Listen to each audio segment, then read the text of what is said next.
Welcome again to Full Circle, the podcast about all things circle and stuff. For War Machine Hordes from Privateer Press, I am your host, Chad, Cheddar Caveman, on all social media that exists, that matters, maybe some that doesn't matter. Doesn't really matter. Today, as per usual, I will not promise there will not be an interruption from my own personal little war pusky. I'll do my best, though. Maybe my producer might be able to assist. We'll see. Maybe we'll actually get her on the camera one of these days so you believe me. But today, last week we would have done this, but then they dropped the bomb that was the errata and the changes to everything that they ever plan to ever do ever with the rules and everything, and that took up our time. And I wanted to dedicate a little bit more time to this piece. So this week I have the unboxing and the model of the Storm Raptor, as well as then we will go through and talk about stats. And I've gotten about 7 games or so, I think, with it now. So we'll talk a little bit about what I've seen in those games and how that maybe differs from what you may or may not have thought. So without further ado, I bring to you, let's see, this background may be an issue because the box is green, but that won't take that long. So right here, Storm Raptor, as you see, pretty large box. Ignore the fact that the background, because this is a green screen and this is a green box. Anyways, so here's the box. It's the standard, like, big box that the Colossals come in. This model is all plastic. It's all sprue plastic, as you'll see. So let's just get that open. As always, if you have any questions, go ahead and throw them into the chat. So inside of the box, it's completely full, as you can see. We have one package filled with sprues. We have another package, again, filled with sprues. Then on the bottom, trusty huge base. And instructions. Very helpful. And last but not least, we have the soon-to-be defunct stat cards. So 2 cards, one has the rules, one has the spiral, and then one has the extra gargantuan stuff. So, and then just to kind of go a step farther to give you some idea of what we're talking about, trusty hobby knife, scissors work. I can poke it with my finger maybe. But we'll go ahead and open these up real quick. The aforementioned poor Pusky seems to think there's something in here for her. I assure you there is not. Careful when you're doing this, not to bend anything. Shouldn't really be too much of an issue. Sorry for what is, I would imagine, a bunch of static at the moment, sound-wise. Let's get that one open. Alright.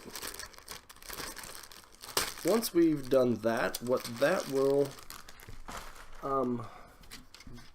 get us is, let's see if I can do this, 4 distinct sprues, and 2 of them, just for reference, so this is about the size of the box. Here is one of the wing sprues. So this is one wing. It's not even the whole wing. It'll be hard to tell maybe from there, but if you look here, there's actually a piece that will go into it.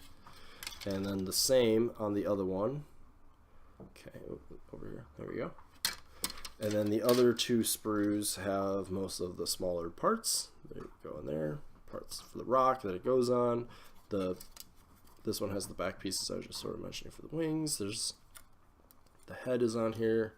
It's sprue plastic, so they're all mostly like 2 pieces that are split in the middle. You have to glue them together. And I have assembled one, which I'm about to show you.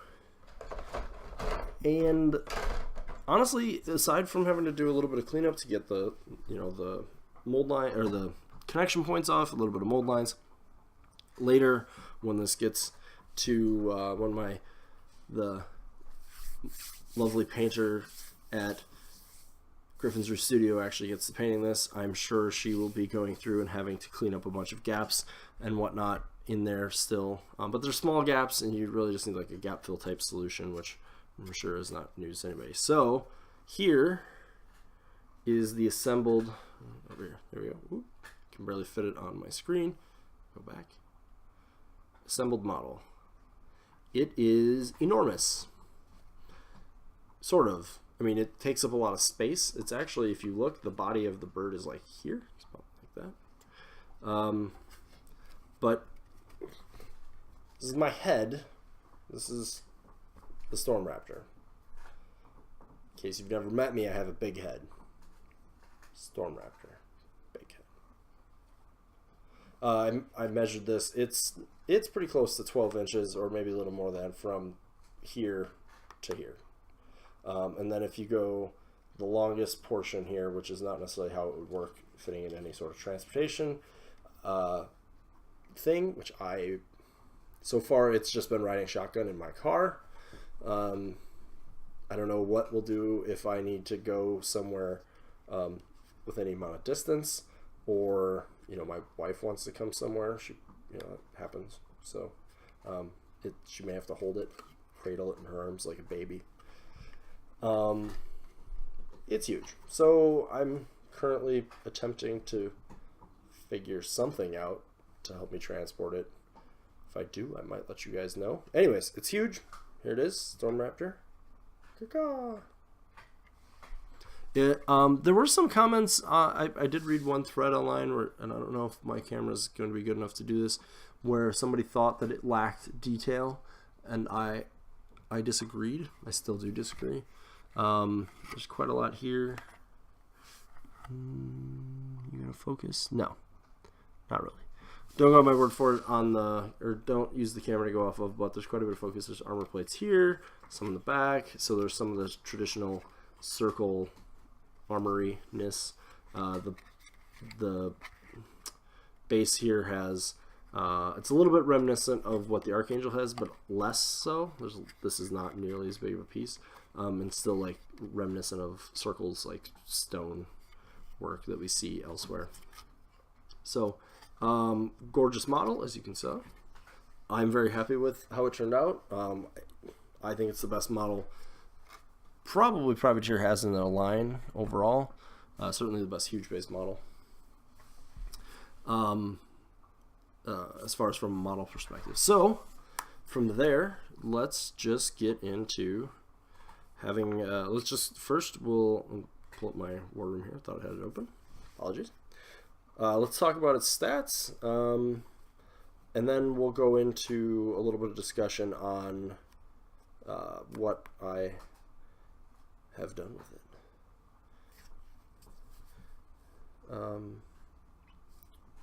Apologies, war rooms being not speedy. If you've used war room, this may or may not shock you. All right, cards. Circle, because that's what our podcast is about. Videocast, whatever you want to call the show. Storm Raptor is, of course, a circle gargantuan war beast. It is speed 7, strength 13, mat 5, rat 6, defense 12, armor 18, command 7. Every one of those numbers actually matters on this model, which is unusual. It has flight, and it is immune to electricity. It is Fury 4, Threshold 9, with a point cost of 38, and of course field allowance of 2. Its ranged attack is a range 12, rate of fire 1, power 14 lightning gun, and additionally that gun has lightning generators, so I'm not going to read the whole text, but basically when it hits a model, you roll D3, and it will arc to the nearest 4 inches, or to the nearest model within 4 inches that is not immune to lightning. The rolls are not considered to have been caused by an attack. Resolve lightning arc damage roll simultaneously with the damage resulting from the attack caused by the lightning arc. That's POW 10. I may have glossed over that. And he has reload 1 on that gun, so you can pay a Fury, get a second shot. There we go. Then as far as melee weapons, he has a beak, which is range 2, power and strength 18 with disruption. And then he has 2 talons, one in each quadrant, if you know how the gargantuans work, which have critical disruption and are open fists that are melee range 2 and power and strength 17. And I don't know if this will work. It will not. He has about 50, I believe it's 50 total wounds, and I would say the fewest are in the body, otherwise, but they're decently spread out. On the back of his cards, couple things to go over. One, his beak and the talon attacks all have Electro Leap. So the nearest model within 4 inches of the model hit by a melee attack that is not immune to lightning will suffer a, within 4 inches, will suffer a POW 10 electrical damage roll. And then it has Plasma Nimbus. If the Storm Raptor is hit by a melee attack immediately after the attack was resolved, the attacking model will suffer a POW 10 electrical damage roll unless that attack kills the Storm Raptor. And as far as his Animus, he has Skyfire.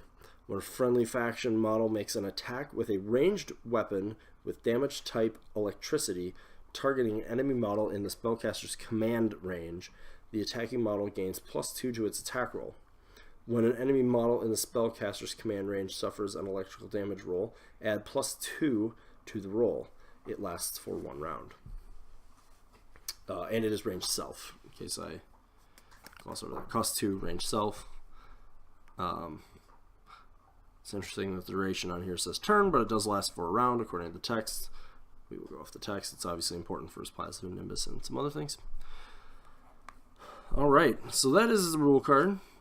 That's sort of a lot, but in the condensed sort of fashion. So before we talk about the lists that I played, let's talk sort of about strengths and weaknesses. So it's a range 12 POW 14 gun. If you look through Circle's lineup, you will see, I believe, going off the top of my head here without looking, but I believe you will see that we have a grand total of 5, I guess technically, 5 things that have more than range 10 in our entire army. We have the Woldrath, the Fulcrum, the Storm Raptor, and the Reeves unit and the Reeves solo. They go to range 12. So the Reeves are POW 8. They cost 16 to 20 points for a full unit. They're single wound 13/13s. They can't boost. But they can drop a POW up to 19 twice, 2 POW 19s, nothing to snuff at. So that's one thing. We have the Woldrath, which gets 1 range 14 POW 15 gun with a big AoE. It's also lightning type, so it, in theory, could synergize with the Storm Raptor. I think because of the points investment, you're probably not going to see that happen, but worth noting. The Fulcrum, as I mentioned, one of its guns is also electrical, which is nice, but it's range 13, power 14, and has Electro Leap. And then it's got another range 11. That's worth noting. And then the Storm Raptor. So Storm Raptor has 2 range 12, up to 2 range 12 shots, and those you're going to get damage that can potentially leap even farther back or sideways or whatever from it. And then, so that's a big deal.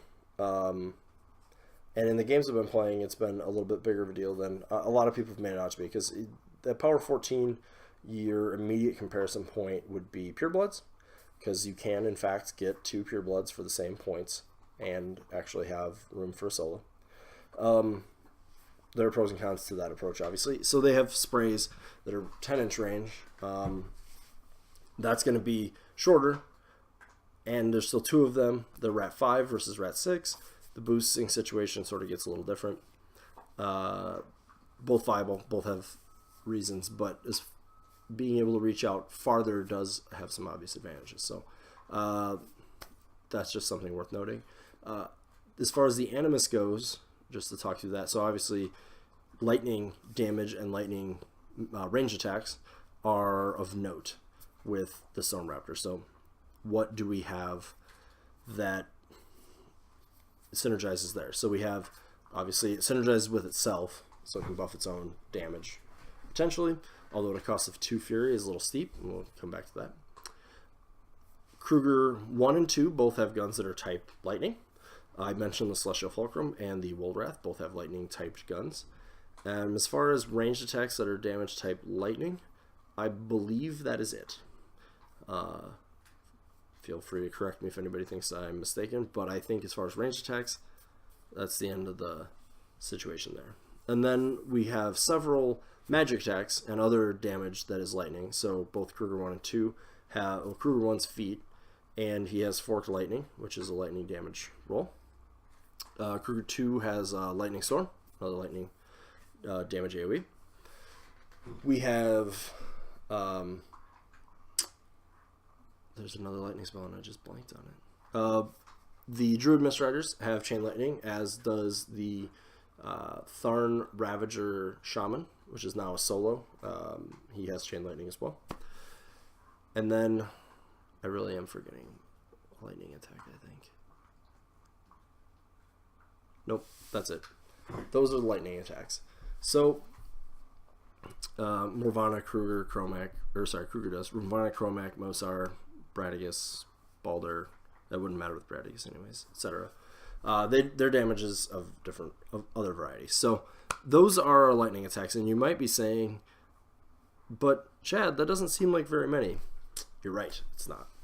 I'm hoping that there are more coming. I have no inside information to just say that there are, other than it's an awesome model that Privateer Press wants people to buy and put on the table, I would imagine. So I think that they probably have plans to continue to support it. That said, some of those things are probably enough for now. One of the big ones, as I mentioned, is just that, I mean, the 2 Krugers are obviously applicable, and I think the Druid Mistriders, which I hope to get on the table a little bit more so we can talk about those as well, are worth note. So that's where we're at there. I do think that it synergizes with every single one of the models I mentioned for that fact alone, and with itself. So but the Animus does cost 2. I did find, pardon me, in a lot of the games I played that if it needed to cast it itself, that it was sort of awkward just because of the mana cost, with one exception, which we'll get to in a little bit. So just worth noting on the Animus. So it could theoretically get its shots up to power 16, boostable power 16. So that is certainly the highest damage roll we can get. It also makes all of those other sort of, how do I word this? All those other sort of ancillary lightning damage rolls that it gets with the leaps and the electro leaps and the plasma nimbus, it makes those power 12. And interesting note, a caster I haven't played it with yet, Tanith, if Scything touches on it, you're also almost certainly, I guess there's a couple things with 4-inch melee, but almost certainly looking at POW 14 damage rolls on it. So, and that's nothing to snuff at, effectively POW 14 with Dark Shroud. So those are sort of the pieces of that particular puzzle, and it's Rat 6. So what I've found in the games I've played is if you select your targets appropriately, you should only have to boost one part of your roll, which is good because it's going to cost you, you're going to probably want to, you ideally want to be boosting the thing that matters, and you want to buy a shot. So that's, if you assume 1 boost per ranged attack and buying, that's 3 of his 4 Fury. That leaves you with 1 more potential boost.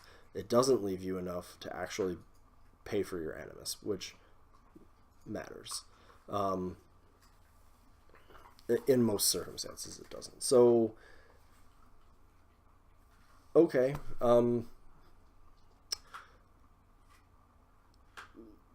So what I found, though, is so let's say the majority of what your opponent has brought, or at least, let's say, sort of the typical list you see, if they brought it and they have Warjacks or Warbeasts and they're the farthest forward thing, and let's assume for a moment that they're not Circle or Legion Warbeasts, since they tend to be a little higher in defense, almost all heavy Warjacks are armor 12 or less, which means it needs a 6 or less to hit.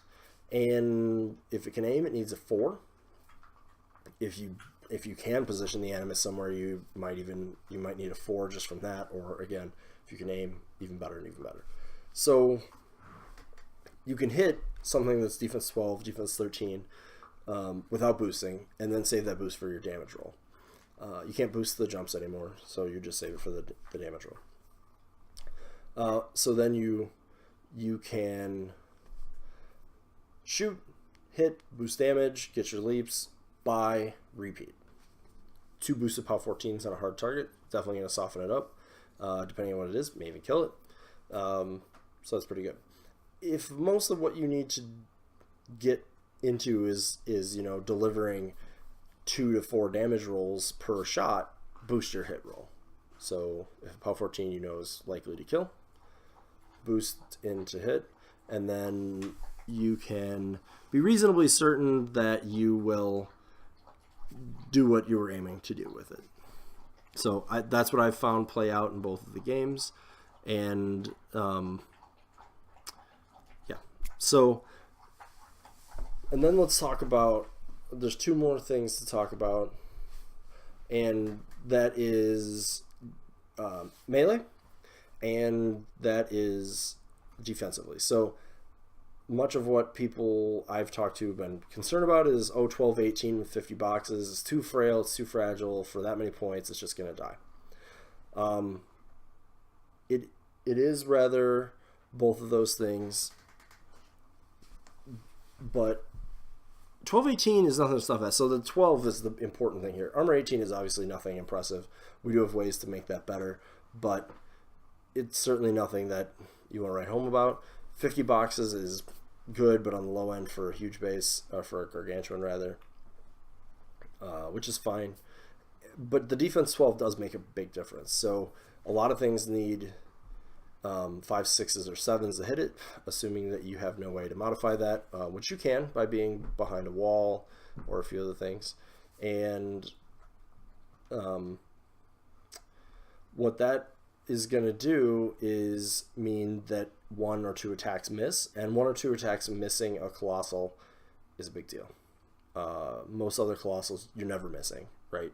Defense 10, I think, is where most things cap out. I think it's 11 for the Archangel, and that's sort of like 1 too few to make too much of a difference. And then so yeah, and that's what I've had. Not that I haven't really put it into danger in melee where it would matter, just because I'm trying to play my bigger piece somewhat conservatively, but when it has taken attacks, it's stood up better than I expected. And then you have Plasma Nimbus too, so whatever comes into it is going to take damage rolls. Now if it's a heavy war beast or something, POW 12 damage rolls are unlikely to do a lot of work there, but it is something. If it starts getting up more like POW 14, even more of something. If you have a situation where somebody's sending like a light war beast, light war jacks into you, that's going to be pretty relevant for sure. And or if it's infantry, I think POW 12s kill a lot of infantry, so including some heavy infantry at this point in the game, or cav, assuming they're not immune to lightning. So Signar, problematic because their storm lances are definitely immune to lightning. And then there's Mat 5, and this is still probably the stickiest point of it, and I kind of think it's still, I don't think it would suffer that terribly by being Mat 6, but it is Mat 5, and obviously there was no change in the most recent errata, so I don't have any reason to believe for at least 6 months that it's likely to change. And Mat 5 is certainly something of concern. So the attacks, I would say it averages out damage-wise, depending on how you're setting up your situation. It probably comes close to averaging out the same damage or more as a Woldrath. And the reason being there that the Woldrath has 2 power 19s, this has 1 power 18, 2 17s. So I'd have to sit down and do the math, but the Woldrath is going to do 1 more damage across all of its attacks, and then you're going to get another attack. So it sort of depends on their armor. It depends, and then but if you if you start to get any sort of buff or debuff situation in there, the fact that there's more attacks on Storm Raptor will mean it does more. And the Electro Leaps are obviously very important. Mat 5, on the other hand, is, as you may imagine, problematic. A lot of things I was just mentioning are defense 12 in the game, and you need 7s to hit them, and that's sort of like one farther on the curve than you want to be. I sort of like 6s. I don't love 6s, but 6 or less is sort of my like comfort zone for going in on stuff, and more than that is problematic. And with its Electro Leaps, there isn't a lot of infantry in the game right now, but once there is, you're really going to want to make sure you're hitting as many attacks as you can so that you get as many Electro Leaps as you can so you kill as many things as you can. And so I would recommend not bringing the Storm Raptor in a list unless you have a plan to mitigate that. So that is not Primal. I wouldn't say not to bring Primal with you, but it shouldn't be plan A. You should have another plan A. And yes, I know. She's over here. You should have another plan A because you don't want to be putting Primal on your 38-point beast unless you know you're trading it. And as a trade piece, if you're trading it into infantry, that might be okay. You know, if you're trading like for a heavy jack or beast of theirs and they're gonna likely have to retaliate with infantry, then that's fine. But otherwise, I would say you want to be able to mitigate that, and you don't want to use Primal unless you're getting an assassination. Then have at it.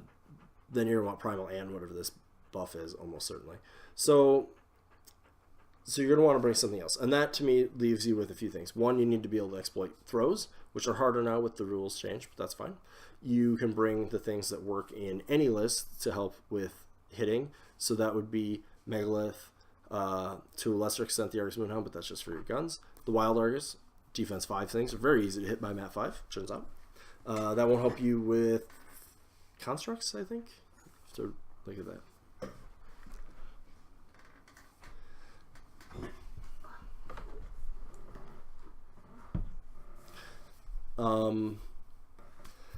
And am I forgetting something? Throws, those 2 Animuses. Yeah, I think that's it. And then as far as casters go, we have the one caster I might try it with that doesn't mitigate this would be Kaya 2, but that's just because of some of the other things she does for it.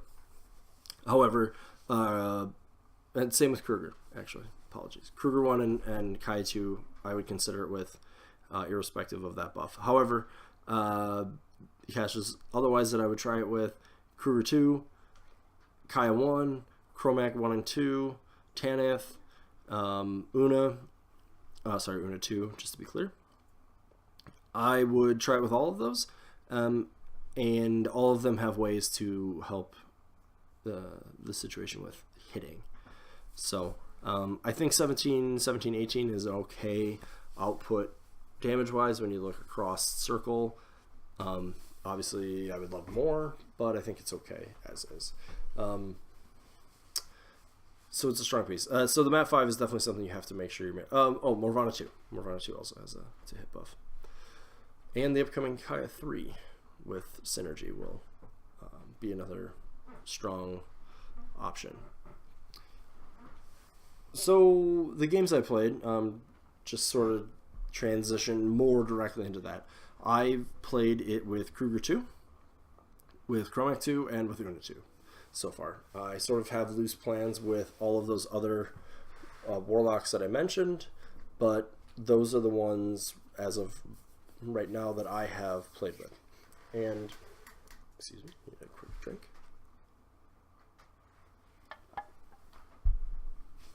I won the games I played with it. One was very close, but the biggest thing I was able to do was take advantage of the gun. So I now, and the fact that it was speed 7 in the same way. So if you've been playing Scarsfell's Griffins, for example, you should know by now the strength of something that is speed 7 and going first. I take, and you're going to park your Gargantuan 21 inches up the table. Most Gargantuans, if they run and you go first, are at 17. Is anything speed 6? I think they're all speed 5 or slower.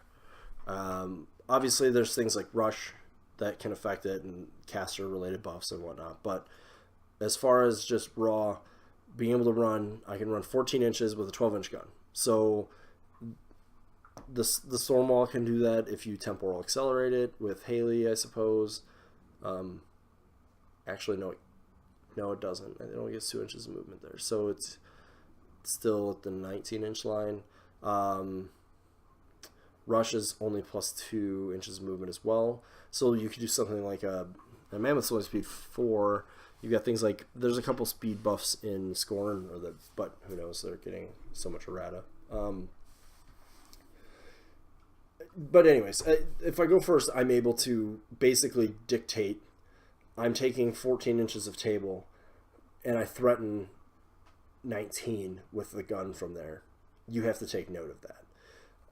I'm threatening 12 more inches of charge from there, and you're like, oh, well, it's only at 5 and blah blah. It's enough that your opponent is going to take note, and the gun I can aim. So even just if I sit there in the next turn, I'm going to be aiming 23 to 33 inch line, which is they're at 38. I mean, that's their AD line, pretty much, or maybe within an inch of their AD line. So if they come forward, they're getting shot the whole game, unless they have enough defenses and whatnot to mitigate it. So that's been very strong. Being able to use the gun has been very strong. When I've been able to use Skyfire, that's been fantastic. Another plus 2 to hit and plus 2 to damage. I mean, that's obviously strong. I have not really needed to use it in melee a ton, other than in sort of like end the game situations. So I'm like killing an objective. I did use it to assassinate a caster, but I was able to get multiple buffs on it to do so. I believe that was a time where I primaled, for example. And it's just been very good as far as that goes. Again, I think when you're looking at it, you want to consider it in a place where you're like, well, how would 2 purebloods work out for me here? And if you think that would be decent, it might be worth trying. And the reason being there that you're going to spend 3 fury and hopefully get sort of that big damage roll out of it that you wanted without having so much fury to manage on the table. And that's something that I've definitely taken note of as well. Synergize is great with Kruger, so all of a sudden changing his scenario from his situation from being one where he had to, he's Rat 6 to being effectively Rat 8, bring a Moonhound, bring a Megalith, and now all of a sudden and his gun goes to power 14, so enemy Warcaster taking 3 boosts of power 14s means probably shouldn't just come in that close or you're dead. I did play one game before it came out that was a proxy game where I had a Kruger list. It was Kruger, Fulcrum, Storm Raptor was on Una 1. And in that case, one of the things that I did actually was had Una cast Skyfire, and then after she had walked in into the enemy, into where I needed her with the enemy, and then I was able to get, the Storm Raptor was able to get power 16 shots, as I mentioned before, and Kruger was able to get power 14s, the Fulcrum was able to get power 16s, and that was enough in that game. I went for an assassination at that time, and that took, it was a Gristle 1 game. I took Gristle 1 now. So that was very strong. The Plasma Nimbus hasn't really come up yet a ton, mostly because people aren't really playing a lot of infantry, and a lot of the times the infantry they're playing is sort of in front of their heavies, and the way it's been in lists, I didn't feel like it was worth putting it at risk to get those Electro Leaps. We'll see on that. The leaps have been very good, being able to get D3 leaps. If you've ever watched a Signar player, you know why that's strong. Being able to, and that helps you, or if you've ever used Chain Lightning like in Kruger 1, being able to dig very, very deep into your opponent's list is not something Circle usually does, and it is something that can be very strong. So, into a Protectorate matchup, for example, being able to shoot, in this case, if you do have a Pureblood also in your list, being able to give it Wraithbane for a magic weapon, pardon me, means that you can shoot the Jack and probably kill some Choir or Mechanics, or whatever else is around them. If you don't, pick out something that is near one of the Jacks, shoot that, and hope to start picking out their Choir. and you're going to be able to do that with decent reliability. Or just wait a turn, shoot through other stuff, and eventually you'll get time to do it. But so it's been pretty strong. I mentioned the Animus, so I played it with Chromac 2, and I think Awakened Spirit is a fantastic spell for it. Being able to get that Animus for 0 means that you can take advantage. Chromac 2, off the top of my head, as of right now, would be the one Warlock that I would consider taking 2 of them with, which sounds kind of like crazy talk. I don't know that will be something I do. I'll probably have to rent like a trailer for my car to actually take 2 Storm Raptors to an event. But, you know, it's, but that's fine. You know, we'll just do that. Chromac can ride shotgun and drive the Storm Raptors. I don't know. But again, being able to take up a lot of space, we don't have a lot of the stuff that Chromac wants to synergize with is speed 6, speed 5. Obviously, ferals can go faster, but then they're losing out on their armor. And we have Scarsfield's Griffins. They are obviously also speed 7. They can take a lot of space, but they only have that half-inch melee. They don't have a gun. And don't get me wrong, Scarsfield, you know, our light Griffins are fantastic, but they are not. They're not bringing a gun. They're not bringing that hard-hitting melee, and they're not bringing that awesome Animus. So it's definitely Chromac is definitely one I consider it with. 1, he has Carnage, which helps that hitting problem that I mentioned. 2, Skyfire is fantastic, Skyfire is fantastic, but Awakened Spirit is fantastic because what that means is I can use one of them can cast Sanus for free, possibly go in somewhere, get a lot of work out of it, and the other one is still going to be able to get advantage of it without casting it. I think there's some strength potentially there. And Vengeful is very good on it. I probably should have used it, and I didn't, but being able to get an attack back on a Warjack and possibly disrupt it might, and yeah, it's map 5, and Carnage does only last a turn, not a round, so it's important, but even though it's only map 5, they have to be thinking about that when they're setting up their plans, right? Well, I'm going to send in this fully loaded Stormclad to take out a Storm Raptor. Okay, great. The assault shot won't matter in that case, but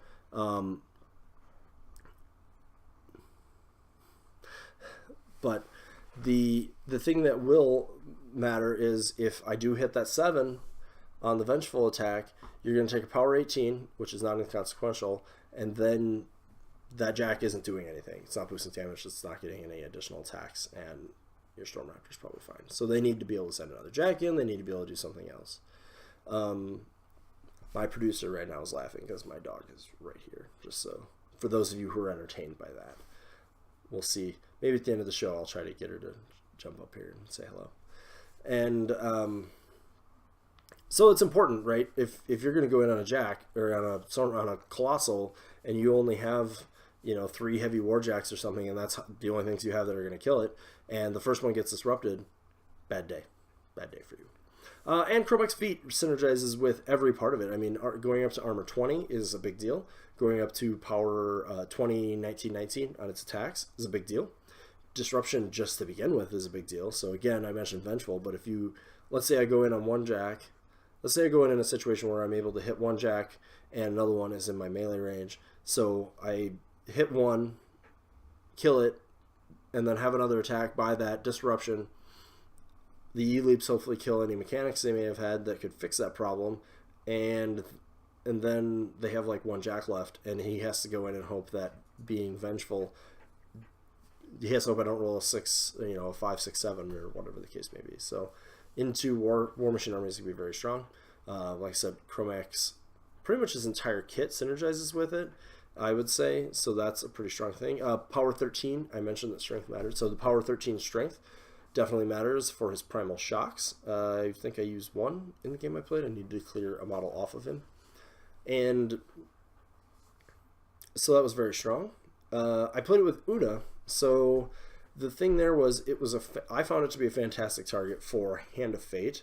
I want to play her with some Mist Riders. I was still using Sentry Stones in the last game I played. I want to try some Mist Riders and see how that works out for me, because they're also, I think, a good target for Hand of Fate potentially. But putting Hand of Fate on it meant that its gun was very consistent. You know, that power 14 is going to kind of go up to around power 16 on average, based on how like dice math works, as I understand it. I'm by no means an experienced statistician. I believe that's the right word. So that was very good. A lot of people are like, oh, well, Una doesn't do anything for it, blah blah blah. Well, she does still give it +2 speed on her feat turn, which can matter, and it still does all the other things I mentioned, which can matter. I think she does pretty decently with the Mist Riders, potentially, like I was saying. I think they're a good target for Mirage as well, or at least they potentially could be, and Hand of Fate, and it's still Griffin. So there are a few lists out there where people are talking about, like, I'm going to play Glacier King into Una, and you can't do anything about it. Well, if you have like a 10 Griffin build, you might still be able to kill it just by using primal on enough Griffins. But those Griffins are all pretty screwed afterwards because they're knocked down.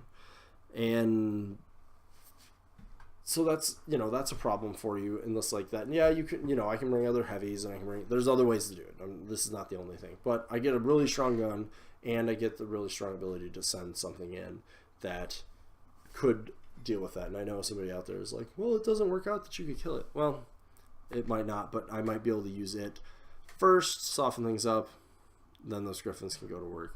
I also have the gun shooting into it, depending on the caster and things. I haven't needed to really do that, but it's there. Also means I can send them in on their caster if I need to, without fear of... I don't have to worry about it being knocked down. I don't think it's strictly necessary with her. I have enjoyed the list. I don't think it's... I don't know if it's the best list. I've had fun with it. The model is extraordinarily fun, as you may imagine. I've had a lot of fun in all the games I've played. I do still want to... I haven't been able to really figure out a Tanith list I want to play with it, but I think it's good with her. Basically, well, I mean, almost everything's good with her, but her kit works very, very well with it. So Scything Touch, great. Damage buff, always like those. Feet, great. The Animus that I mentioned where you can always get one boost, and you can buy and boost one of the things on either of the attacks on the range shot. Well, now you can get the Animus as well for one cheaper, or she can cast it for one cheaper, or maybe that plan where I had it on Una again makes sense. I don't know, we'll see. Una 1, by the way, very interesting with it. I mentioned Vengeful, but she basically, because if you can position it right with it's not called Watcher anymore, it's called Guardian Beast, it can make a ranged or melee attack against the target that comes within her 6 inches. So again, another one of those opportunities where you might be able to disrupt something that's trying to come in on it. So very, very strong. And so that's worth note. With Tanith, though, Admonition doesn't do anything for it, of course. It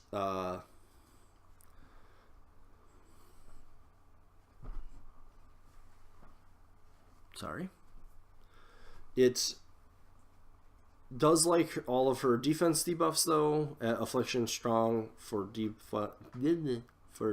debuff. Her gun is still fantastic for that same fact.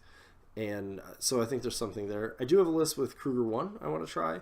And I want to take advantage of seeing if buffing Fork Lightning up to being a POW 14 is strong. So it's like Megalith and 2 World Wardens and Storm Raptor. We'll see. I just want to see how that plays. I think the distances may not work out with needing command 7 or 8. I think Kruger 1's an 8 to actually use the Animus because of the distance. But I also have interesting things where if it does it, I can feat and put lightning AoEs down from the feet, and they're effectively POW 12s. Again, one of the few lists that I would consider where he doesn't do anything for his hitting.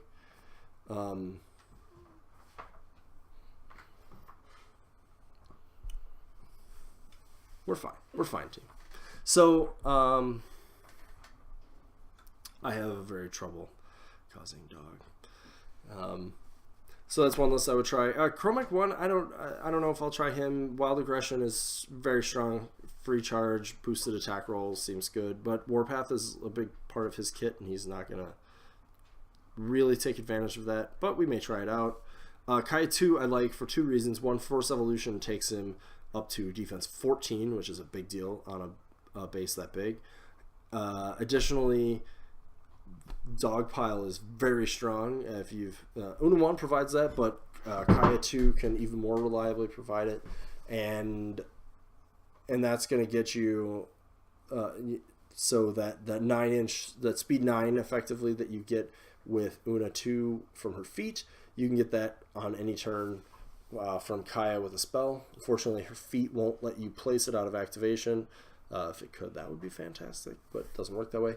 Kaya 1 brings an all-the-time mat buff and is the one caster where you can take the most advantage of things like Argus Moonhounds, because you can run them to anywhere you want to give yourself the +2 to hit, and she just goes cast 3, puts that guy back in a safe position, and you go about your day.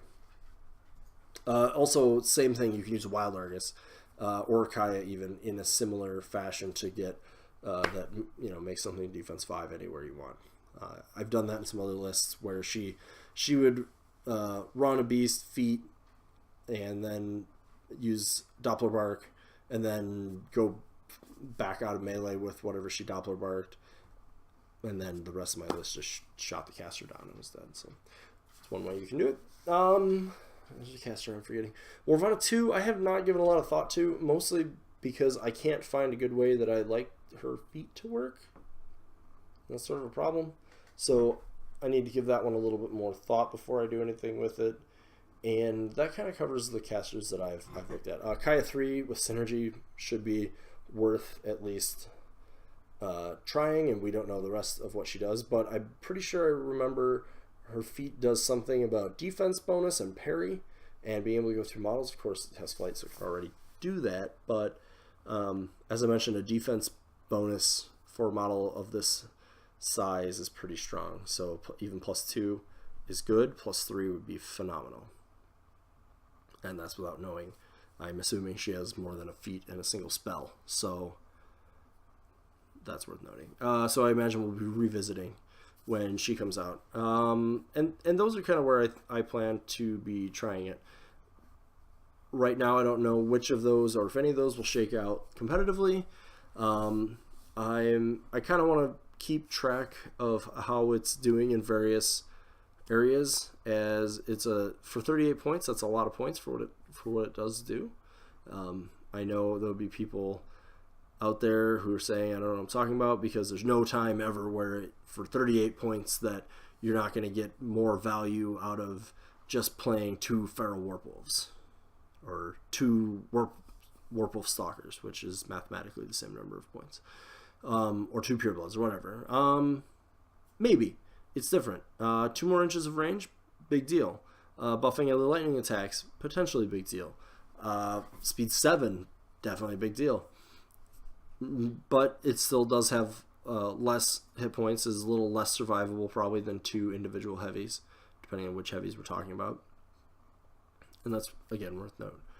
So I do think if you see the model and you like the model and you want to play the model, you should play the model. It's gorgeous, it's fun, and there are plenty of casters that I think make it work.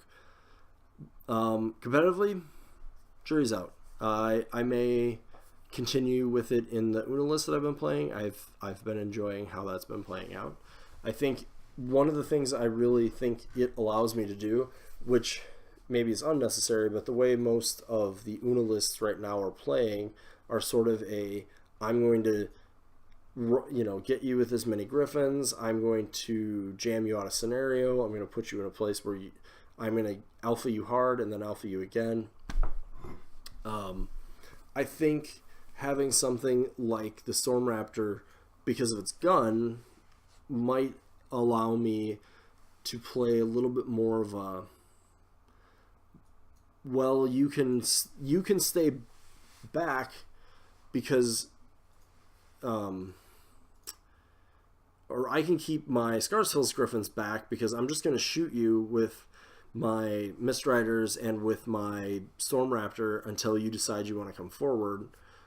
And then when you do, I'm going to be able to take advantage of the sprint feature for the Scarsfells in a way that if I'm too far out, I can't without really risking Unitu's positioning.